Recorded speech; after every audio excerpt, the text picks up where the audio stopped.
everybody. Welcome to the Hidden Gems podcast. And this is the show where every week we take on a streaming service and we show you the hidden gems in that streaming service. Not the big name films or television shows, but the smaller shows that are worth checking out and we think that you really enjoy. So it's a lot of fun. And I get to do this every week with my friend Ryan. Hey, Rachel, it's great to be back with you once again. I hope you're having a good week, and I hope everyone else is having a good week when they're watching or listening to this.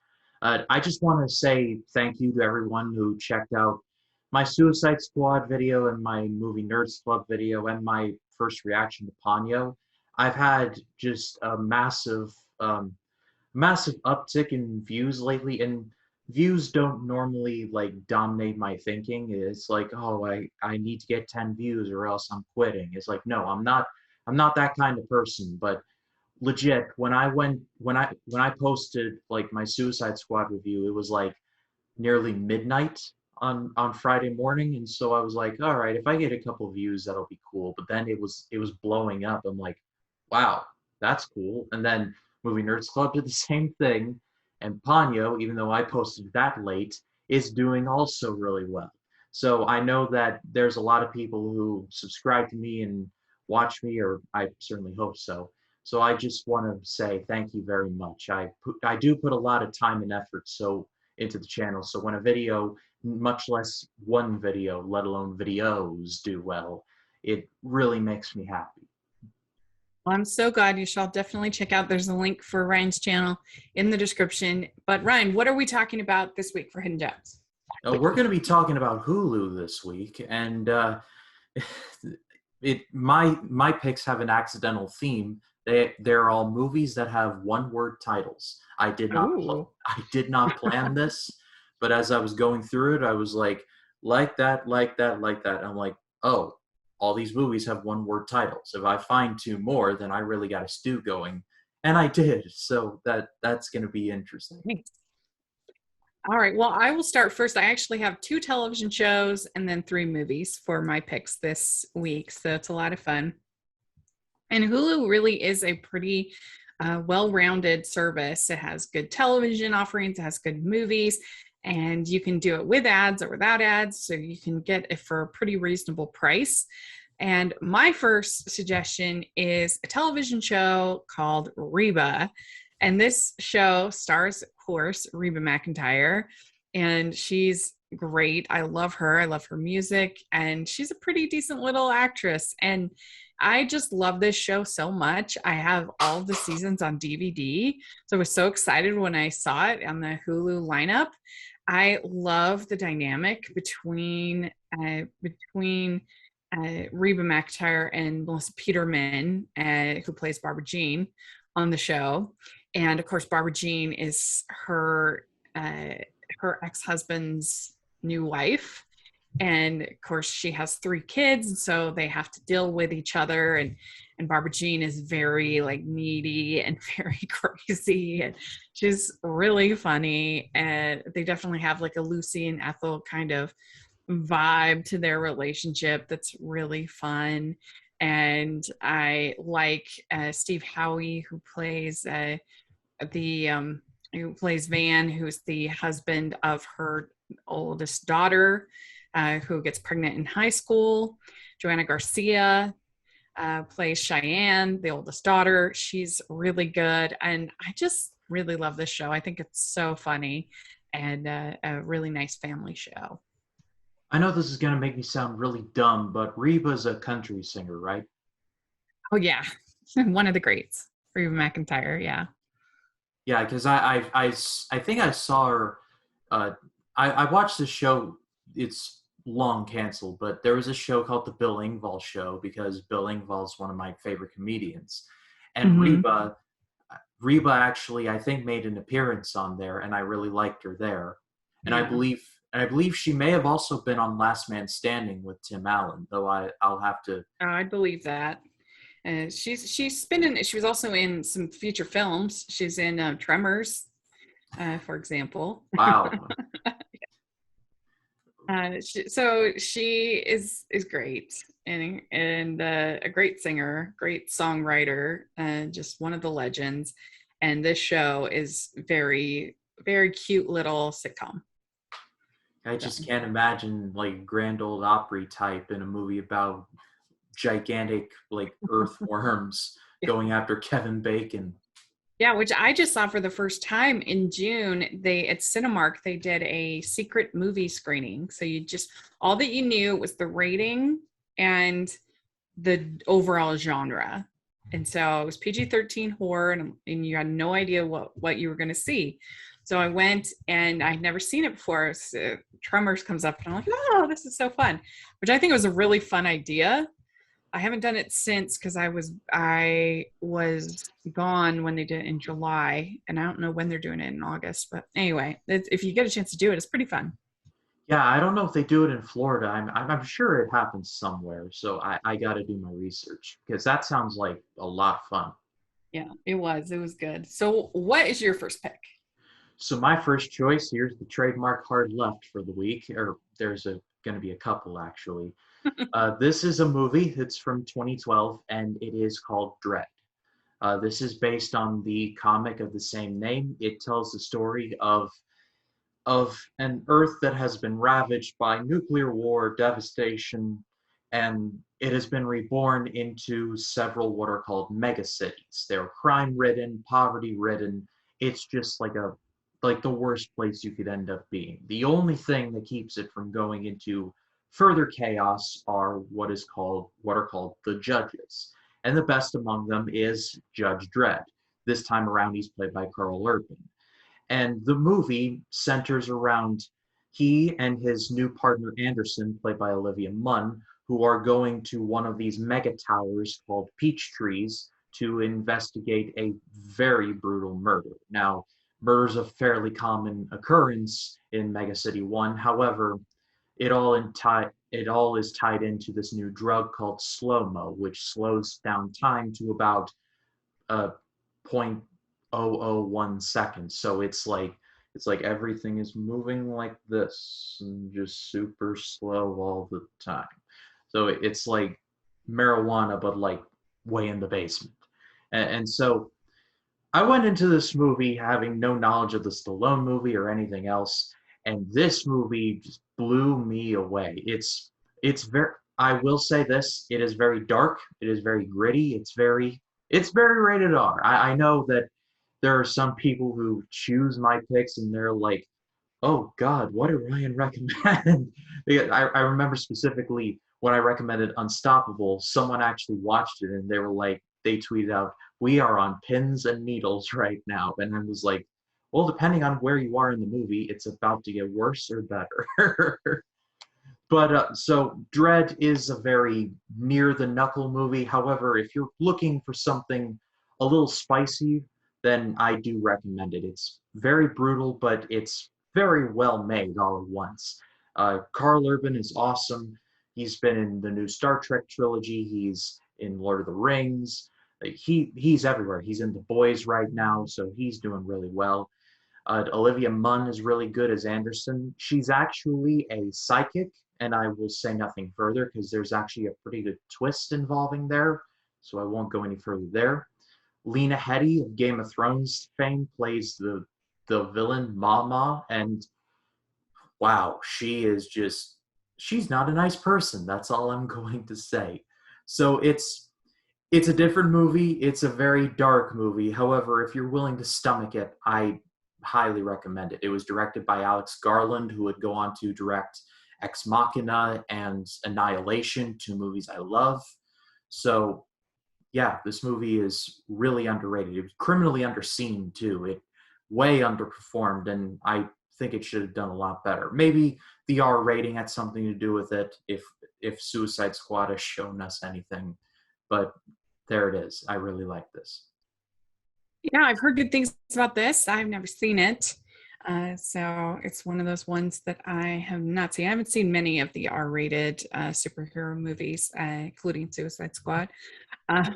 So not probably for me, but I've heard a lot of people really love it. So that's good.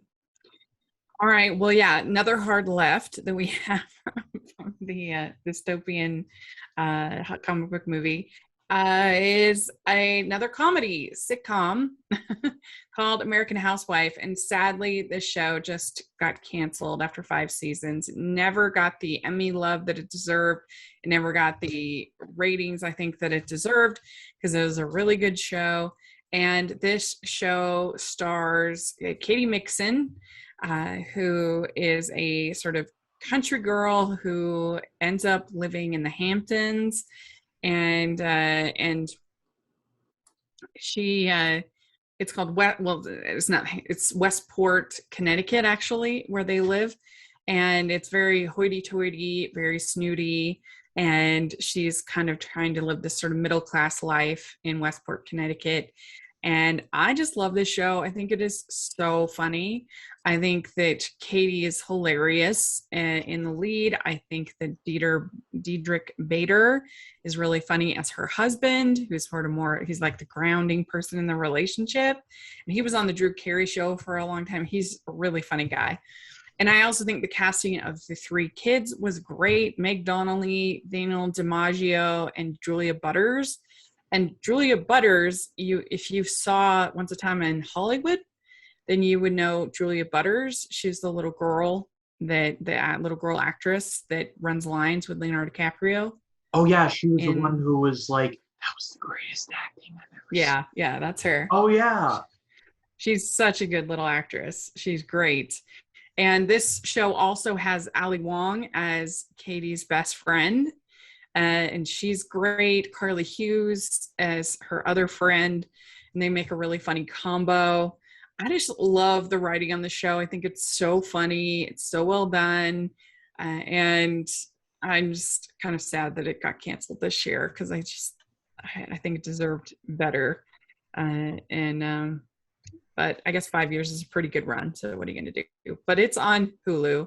So if you didn't get a chance to see it, you should see it. In fact, my friend Adrian and I did just one episode after the first season, little podcast episode on this show.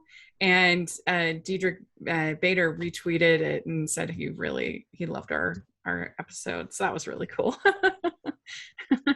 And so I just really like the show. It's very good.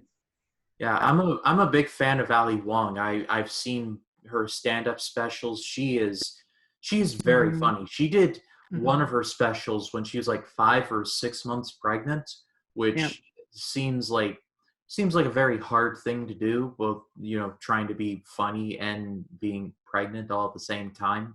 I imagine that must not be ideal, but she went through it, and she had some pretty funny jokes. And so and she's been in bigger things. She was in Birds of Prey as the cop. I can't remember her name, but she was her ex, and they had I love her in Always Be My Maybe. I love that movie. And then Katie Mixon, she was in Hell or High Water. If you ever remember, she was the waitress. She was like the first person you see in the movie, right? Yeah. The first robbery.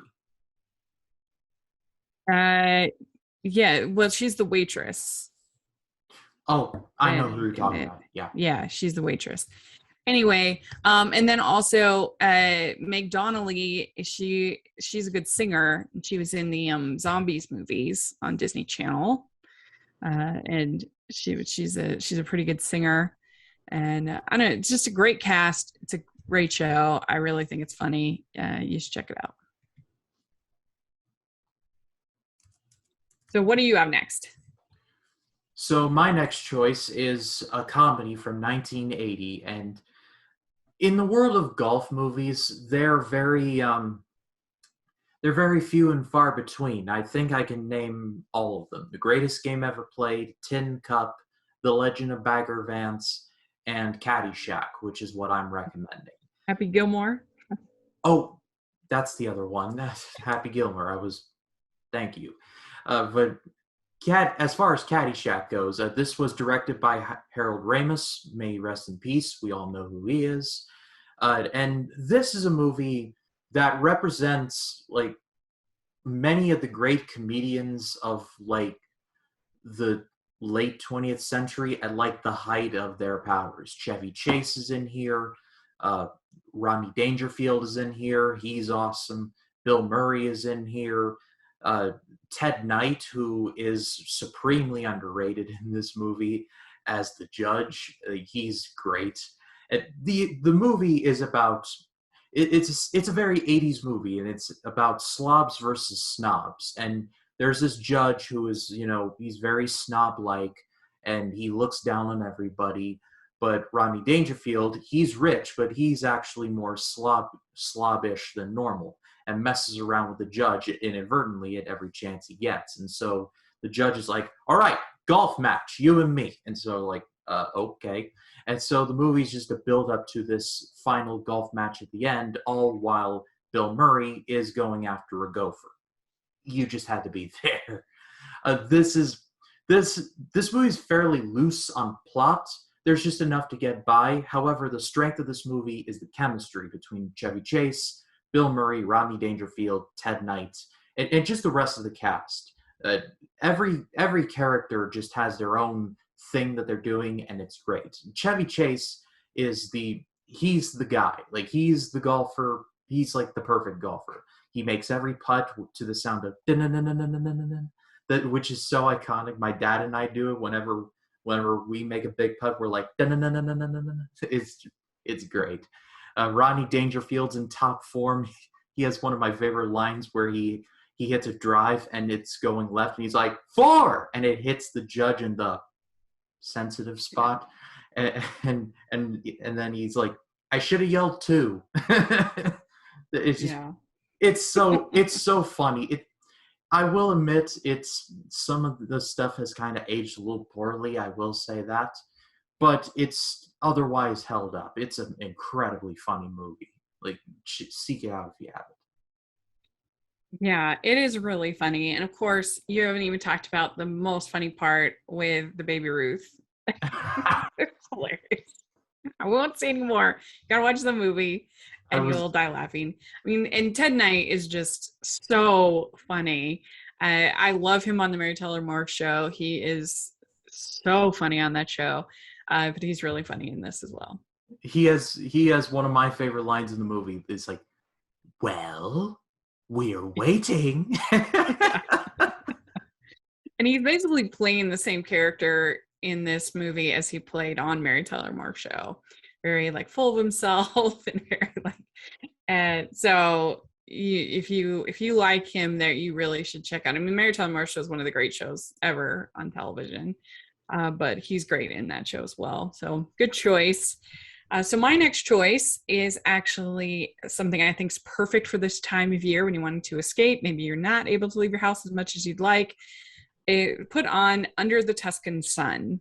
And this is based on a novel, and it's about a woman who is going through a terrible divorce, is very much struggling, and she decides to go to Tuscany in Italy, and she starts renovating a house, and she's going to live there. And she has all kinds of experiences with food and with love and with life. And it's a really escapist, fun movie if you like sort of travel logs and delicious food. And Diane Lane is so charismatic and great. She really does a good job with this role. Sandra Oh plays her best friend, and I don't know who the Italian guy that she gets to know is, but he's very hunky. And so it's an escapist rom-com, enjoyable film. Yeah, this has Diane Lane in it, and I'm a big fan of hers ever since her days in The Outsiders as Cherry. Yeah, she's really good, and she's so beautiful, and it's nice to see a story about an older woman, like in her 40s, late 30s, 40s, and having a romance and becoming confident, and I think there's a bunch of those kind of movies like Eat, Pray, Love, and things like that, but I think this is better than Eat, Pray, Love. And so, yeah, I think it's a good one. I like the book as well. Hot take question mark? About Eat, Pray, Love? Yeah. Oh, I don't know. I don't know how popular Eat, Pray, Love is, but maybe I'm sticking with it though. If it's a hot take, I'm owning it. Because I actually read Eat, Pray, Love, and I thoroughly enjoyed it. Oh yeah. I haven't read the book Eat, Pray, Love, but I have read Under the Tuscan Sun, and I like that. What about you? What's your next pick? So I debated whether or not to recommend this movie. It might be a case of, well, too soon. However, it is an incredibly well made movie directed by one of my favorite directors, and it has an incredible cast. So, trigger warning, I guess, because I'm going to be talking about the movie Contagion from 2011. I can't imagine how this movie would be relevant in today's world, but I'll just leave it up to your imagination. But this I kid. I'm really kidding. This tells the story of, well, a pandemic that breaks out and basically how everybody deals with it, from everyday people like Matt Damon to the guy who's running everything, played by Lawrence Fishburne, to other CDC officials, for example, played by Jude Law and Marion Cotillard. This movie is essentially, it's Steven Soderbergh tackling what, trying to make in a movie form kind of what something like this would happen. And of course, we're living it. So it's, and judging from what happens in Contagion and what's happening now, I don't want to go so far as to say that Contagion is very much a movie and it's not as bad as in that movie. It's still kind of bad, though it is getting better. But it just, in any case, Contagion is, again, it's a weirdly, it is relevant in that I understand that maybe people aren't so jazzed up to watch a movie about a pandemic, as we're kind of still in the middle of it, even though I do think things are getting slightly better. However, go to this movie for the cast. Matt Damon is incredible here, one of his best performances. He has a truly heartbreaking scene. I won't spoil it, but you will know when you see it. Kate Winslet is in here briefly, but she's really good. Jude Law is good as well. Mm-hmm. Gwyneth Paltrow also. This is just a very well acted movie, and it's not something like Outbreak where it's like an action movie. This is kind of like a boots on the ground kind of movie. So if you're into that, then I think you'll dig it. Yeah, oddly enough, when the pandemic first got started, this was a very popular rental. So maybe there is something cathartic for certain people about sort of seeing a movie about a pandemic. It doesn't appeal to me, but I can see how that would be somewhat cathartic for people. But I remember that for like a couple of months in like in March and April and May, this was very popular, a rental. No, people are like, this is probably research for what happens next. Well, my next pick is very different. It's and I don't know how hidden gem this is, but I feel like it doesn't get the credit that it deserves. It's William Shakespeare's Romeo and Juliet, the Baz Luhrmann version. And this stars Leonardo DiCaprio and Kate Winslet. Kate Winslet. What am I saying? Claire Danes. Cut that out. Wait, this stars. Let me start over. Okay, so this stars Leonardo DiCaprio and Claire Danes, and they have great chemistry together. And I just really love the gravitas to this. I really think it has that Baz Luhrmann artistry and production values. And because they have such good chemistry, I think it draws you in. And it's just a fresh, different take to a story that we've seen a million times. And I really like it. I feel like I hear people say that they don't like it and that they think it's that they think it's not good. But I don't know. I like it. I think it's very well done. It may I don't know if it has every single word from the play, but it's not my favorite Shakespeare play, and I really do enjoy this. But I don't know. I think it's a bold, different, visionary, artistic take on a classic story. When I was in middle school, and I was taking English class. We read Romeo and Juliet, the play. We watched an adaptation of the play, like classical. I think it was the Francisco Fellini. I probably butchered that name, but it's the Francisco Fellini one. Like, and then we watched this one, and boy, oh boy, this is far different from the original one. I've always had a respect for this movie and Baz Luhrmann just in general because Baz Luhrmann doesn't make normal movies. Like, he very much makes these very expressionist movies, and I'm not sure if I think that this is like just the greatest Romeo and Juliet adaptation ever. However, if Romeo and Juliet could be a musical involving street gangs via West Side Story, then I think it could be anything. The cinematography in this movie is so good. Like, there's several scenes where I'm just like, how was the camera able to capture that? It's just, it's so over the top, but it's also so good all at once. And it was a bit of a learning curve for me at first for them to whip out guns and it's like 9mm sword. And I'm like, who names a gun sword? That makes no sense.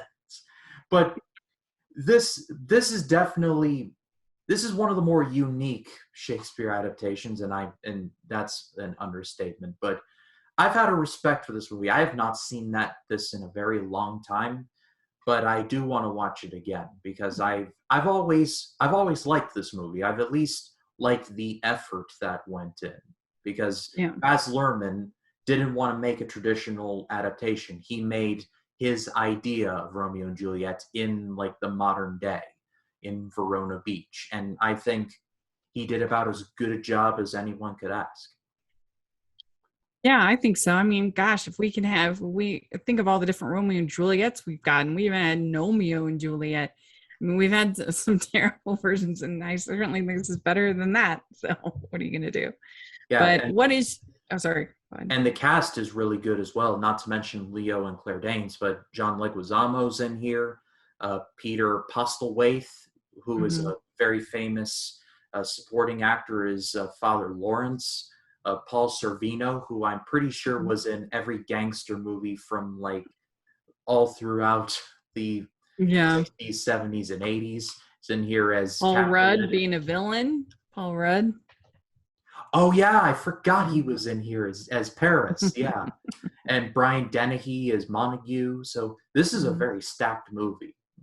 It really is. It really is. So, what is your next pick? So my next choice is from 2007, and it is a movie called Sunshine. I thought I had recommended this before, but it turns out I didn't. Well, I'm going to be rectifying that right here and now. This was directed by Danny Boyle. We all know who he is from Train Spotting and, among other things, Slumdog Millionaire. And it tells the story of a group of astronauts who are on their way to the sun. Our sun is dying, and so they have to go to the sun and drop a nuclear bomb into it in order to restart it. It's essentially history's biggest run to jump a car with jumper cables, if you will. And on their way there, they encounter something very strange and also something very deadly as well. This was a movie that I had no knowledge of what I was going to see. I got it from the library just on like a, hey, Sunshine, I've heard good things. I'm going to give this a shot. I had no idea what to expect, and this was actually really, really good. Cillian Murphy is in here. I mean, he's awesome in pretty much anything that he is in. Rose Byrne is in here. Pre-MCU, Chris Evans is in here, which, on a side note, it's so weird not seeing Chris Evans in like the MCU, like in movies like Gifted or Puncture or this. He's good, don't get me wrong, but he's been Captain America for so long. It's like whenever I see him in something, I'm like, Chris, the MCU set is next door, man. What are you doing? Don't, Yeah. and that's not a dig. I'm saying that he's been there for so long that he's Yeah. like now that he's out and seeing what he does next, it's going to be interesting. But Cliff Curtis, who's been in a ton of movies, Fear the Walking Dead as well, he's in here. This is just a loaded cast. It's got beautiful Well, cinematography, really good effects. This was actually written by Alex I Garland, was gonna so say Alex Garland Love Fest today. yeah, accidental duology, if you will. The Yep. ending of this movie will be a bit of a wet blanket for some, and I do understand why. It's one of those endings where it's like completely up to your interpretation, kind of like 2001. However, if you give it a shot, I think you will be surprised. This is definitely one of the more underrated sci-fi movies of the 2000s, for sure. I haven't seen this one. I've heard about it, but I've never seen it, so it's a good recommendation. All right. Well, my last recommendation is a movie that people might have missed last year because of everything that happened last year. I did pretty well in the theaters actually, but it's Croods: The New Age, and this is the sequel to, of course, the first Croods, which I also enjoyed. And we're actually doing for our best and worst this week. We are doing best and worst of DreamWorks, so the you'll want to check out that episode if you haven't seen it. But yeah, Croods: The New Age. I enjoyed it. It was a little shouty for me to be like one of my favorites of the year, but I still overall liked it. And I thought for sure they were working up to have the two teenage female characters be sort of adversaries and one to be kind of a mean girl kind of a thing and then them fighting. But that's actually not what they did, which I really appreciated. Like the two were just genuine friends. And you have, Nicolas Cage voicing the dad, and he's kind of crazy and protective, and you have this whole there's sort of they have an allegory about a wall and building a wall, and I thought that it was done very well, not in like a heavy-handed like commentary on Trump, which it was, but it wasn't like, oh, like some things. It worked into the story, and the animation's very beautiful. In the first one, they had just such beautiful colors and really great creature designs, and I think that continued on into this one. And there's great voice work, so I think it's not like my favorite, but I think it's worth watching. Yeah, this is the Croods. I thought was a weird movie to get a sequel because I saw it and thought it was fine, but I didn't think it had any legs to it. It turns out it had enough to get a sequel, I guess. Yeah, I mean, it did get nominated for an Oscar, but yeah, I mean, it was sort of an odd choice of all of their franchises why they decided to make a sequel to this one, although DreamWorks does have a pattern of making better sequels than the originals in pretty much every franchise that they have. I think the sequels are better than the originals. Like the Shrek 2 is better, Kung Fu Panda 2 is better. I mean, I don't know. I used to think How to Train Your Dragon 2 was better, but now I'm kind of more on the first one being better. But still, they're both outstanding. I guess the only one that maybe isn't better I'm not a fan of Madagascar 2. I've heard the third one is good, but I haven't seen it. But I'm not a big fan of that franchise in general, so it may just be me. But overall, they have this unusual track record of making better sequels than originals. So, and I think maybe that it was a good sign for the Croods too. So anyway, I think it's worth checking out just for the animation alone. So, what about you? What's your final choice? So my final choice, and this is a movie that is among my mom's very favorites because she doesn't really watch a ton of movies. She has like five she watches at least once per year. One of them is Jaws, and the other one is Rudy. And so, in honor of her, in honor of being one of my favorite sports movies, I'm going to recommend it here. This was directed by David Anspaugh, who directed one of my favorite basketball movies, Hoosiers, which, if you have not seen, please go see. It is an excellent basketball movie. It has one of Gene Hackman's best performances, and it has gone overlooked. I actually want to review it on my channel one day, but that's a side road. Both movies set in Indiana, Rudy and Indeed. Hoosiers. Indeed.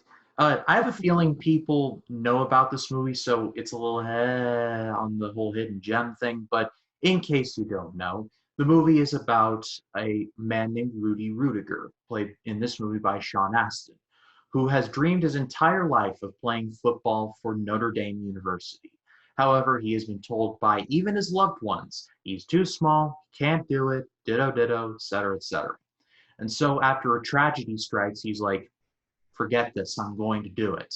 And this movie chronicles his just toothing and scratching and clawing to finally get on the team. And I have seen reviews that call this movie way too cheesy and way too over the top in the sentiment department, but I don't care. This movie is just, it's just a shot of adrenaline just straight to the heart. Sean Astin, if you just know him from Lord of the Rings, like, do yourself a favor and watch him in this movie because he is so good. Like, Jon Favreau's in here too. We all know what he would eventually go on to do. But seeing him here, like, he's so young in this movie. Like, seeing him in, like, interviews for The Mandalorian and seeing him here, it's like, it's night and day. Like, time is a flat circle and all that. Ned Beatty, the late Ned Beatty, may he rest in peace, is Rudy's father. And he has some frustrating moments because, you know, he's like, son, just please stop talking about the football. It's like, Dad, it's his dream. Don't stifle his dream. But there's a nice payoff there at the end. And the ending of this movie, just, they really did nail it. As someone who's actually been to Notre Dame, onto that campus, and seen Touchdown Jesus and seen that stadium, it's just, I get it. In that moment when I saw it, I was like, I finally get what Rudy was fighting for. I get why people would say that this is overly cheesy and over dramatic, but I don't care. This movie's excellent. Like, it's so motivational to me, and I imagine many others. I love Rudy. I think when I did my top 100 films of all time, I think that Rudy made the cut. I absolutely love this movie. It's a movie that makes you want to cheer. I mean, I love what's his Charles, I think it's Charles Dutton, I think is the name. Fortune. When he's, what's that? Fortune, that's his name. And yeah. The actor though, I think is Charles yes, Dutton. That is Charles Dutton. Yeah, and he says, you're 5 foot nothing, 100 nothing, and you have barely a spark of athletic ability. And that whole speech, I think, is so great. So good. 5 foot nothing. And yeah, the ending is fantastic. It's one of the great sports movies for sure. Not a question. Because the movie does a good job of showing that Rudy doesn't want to win like the college football championship. He just doesn't want to win a game. He just wants to play in Notre Dame on the team in front of God and everybody. That's all he wants. And the movie is just, it's like throws roadblock after roadblock after roadblock in front of him. And just to see him finally get on the field and get that sack and win that game, it just, God, it gets me pumped up just thinking about it, really. It's so good. I agree with you. That's a great pick. So that is our picks for Hulu. Let us know what you think of our picks, what you've been watching on Hulu. We'd love to hear in the comment section or on Twitter. And Ryan, where can people find you? They can find me on Facebook, Twitter, Instagram, and Letterboxd, RyanCam20. Then there is, of course, my YouTube channel, which is just called Ryan Cam. Like I said, I just dropped my first reaction to Ponyo, which that has been blowing up, so please do check that out. I'll be releasing Twilight Zone videos throughout the week. I'll also be reviewing Free Guy, Respect, hopefully, and also Don't Breathe 2, which I'm still very nervous about because Don't Breathe was excellent, and so Don't Breathe 2 is just already at a handicap, but hoping for the best. And then this coming Sunday, I will be reviewing Gladiator and talking about how even though it is a Best Picture winner and won a ton of awards, it's still better than you remember. It's especially better 20 years now that it's over 20 years old. So if you haven't checked out the channel, please do. Yeah, y'all definitely check it out. Links are in the description. It's a lot of good stuff. And you can find me at Rachel's Reviews, all of our social media, iTunes, YouTube, and on Rotten Tomatoes. So please check that out. And also check out the Hallmarkies podcast for lots of fun stuff. So thanks, everybody. Please like this video. Please subscribe to our channel. And if you are listening on iTunes, please leave your ratings and reviews. It really helps us out a lot. And also we have our patron group and merch store, and we just announced our next watch along, which is with the screener Julie Sherman Wolfe, who is fantastic, and we're watching the movie The Birthday Witch, which is one of my favorite. And we're watching The Birthday Wish, which is one of my favorite Hallmark movies. I really enjoy it, so definitely sign up. It's only $2 a month, and we would really appreciate it. So thanks so much, everybody, and we'll talk to you all next week. Bye. Bye.